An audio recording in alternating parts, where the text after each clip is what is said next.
السلام عليكم يا احلى اخوات. النهارده راجعه لكم بفيديو جميل بصراحه. الرقاق الطري ده او يعتبر جلاش تعتبريه اي حاجه، ممكن تعملي منه صينيه لحمه جلاش بلحمه مفرومه او رقاق بلحمه مفرومه، تعملي منه سندوتش الشاورما، تعملي منه كذا وصفه. هيبقى معاكي في منتهى الجمال. تعملي فاتح، تعملي غامق، هتعمليه على النار بعد كده. انت اللي هتتحكمي في لونه وانت اللي هتتحكمي في طريقه تسويته. هوريكي النهارده طريقه عمايله سهلة جدا ومفيش أي إمكانيات فيها، بسيط للغاية، وبمنتهى البساطة هتساوي أكبر عدد مع بعض وبمنتهى السرعة على النار وعلى البوتاجاز وانتي واقفة. وبعتذر على صوتي عشان تعبانة شوية، ربنا يعدي الجو ده واليومين دول على خير وكل سنة وانتم طيبين. اهو جبنا دقيق، أي كمية دقيق عندك مفيش مشكلة، هاتي نص كيلو وحطي عليهم معلقة سكر ونص معلقة ملح وعجني باللبن. حسب بقى ما العجينة تلم معاكي. أنا هعجن بكوبايتين لبن، عايزة تعجني بمية مفيش مشكلة. كله اهو كوبايتين لبن، كله متوفر. وبالمضرب البيض هتقلبي بمنتهى البساطة لغاية لما تلاقي العجين دخل في بعضه كده. سهلة قوي قوي قوي، مفيهاش اي حاجة. بصي، هنقلب بقى عشان المضرب ما بقاش مساعد معايا في اللف. المعلقة الخشب اهي. تجهزي حاجتك وتخليه عندك منين ما تحتاجي بقى تعملي اللي انت عاوزاه. هنفرد بقى العجين على الدقيق ونقطعها كور صغيرة وهنشوف هنعمل ايه. بسم الله الرحمن الرحيم. كور صغيرة قد عين الجمل. كور كور كور كور. هنشوف بقى هنعمل ايه. والله ما فيش ابسط من كده، بس يبقى معاكي شويه زيت وفرشه. شوف هنعمل بقى ايه، هو السر كله في الزيت والفرشه. هنشوف هنعمل ايه. هنفرد بقى بالحجم اللي احنا عاوزينه على قد الصينيه اللي عندك اللي هتخبزي فيها، او هتعملي فيها الرق، هتعملي فيها اي حاجه باللحمه المفرومه بالبسطرمه.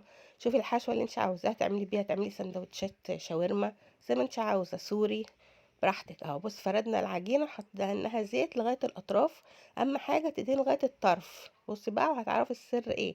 وتمسكي الاتنين قد بعض كده، تحاولي تقسيهم على بعض عشان يبقوا مقاس واحد، وتدهني زيت وتحطي على بعض وتفرديهم وتدهني زيت. اساسي اساسي اساسي الزيت اللي بينهم ده، وعلى الاطراف بالاخص، ولازم يبقوا قد بعض. بصوا بقى هنعمل، احنا عاملين نرص فوق بعض نرص فوق بعض نرص فوق بعض، ونشوف هنعمل ايه. هنركنهم بقى يرتاحوا حبه ونعمل اللي بعدهم. بص بسويهم المهم يكونوا قد بعض كلهم. انا سرعتها عشان خاطر وقت الفيديو. ويا ريت يا جماعه تشاهدوا على الاقل يعني نص الفيديو ده، الفيديو كله 4 دقايق. سرعوا الفيديو واعملوا على اسرع اللي هو مرتين. انا عامله على المنتدى عندي الطريقه، وابقوا شوفوها واعملوا بيها يا ريت والنبي. هنا هنحط بقى صينيه على النار ما فيهاش اي ماده دهنيه، وهنحط بقى اللي احنا فردناهم على بعض دول اللي دهنين بينهم زيت. بصوا بقى، اول ما تلاقوا اللون زي ما انتوا اسفه على صوتي، اللون اللي انتوا عاوزينه، هنشوف هنعمل ايه. بص بقلب اشوف اللون. انا كنت عاوزاه فاتح عشان هعمل بيه وصفة تانية بعد كده وهحطه على النار. كنت هعمله سندوتشات شاورما، بحط بعد كده على النار ياخد لون، فعشان كده هطلعه في ابيض فاتح.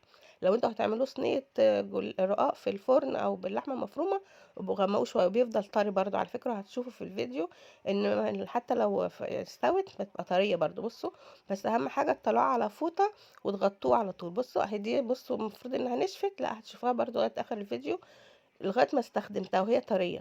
طالما حطيتيها في فوطه على طول وغطيتي عليها بتفضل طريه. المهم تاخدي اللون اللي انت عاوزاه.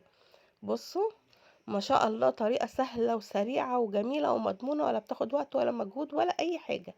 ما شاء الله عليها.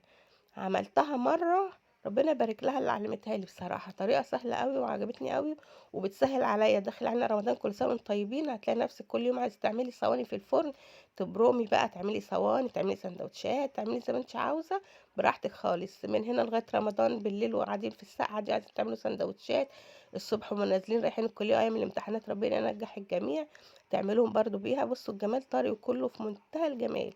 يا رب يكون الفيديو عجبكم وحطيتوا لايك وشاهدته، عشان السهم الرصاصي اللي نزل على تحت على طول ده حرام والله. والله انا بشاهد للكل دلوقتي. حكايه تسريع الفيديو بعمله دبل ده، بشوف الفيديو للاخر مهما كانت مدته. السلام عليكم ورحمه الله وبركاته.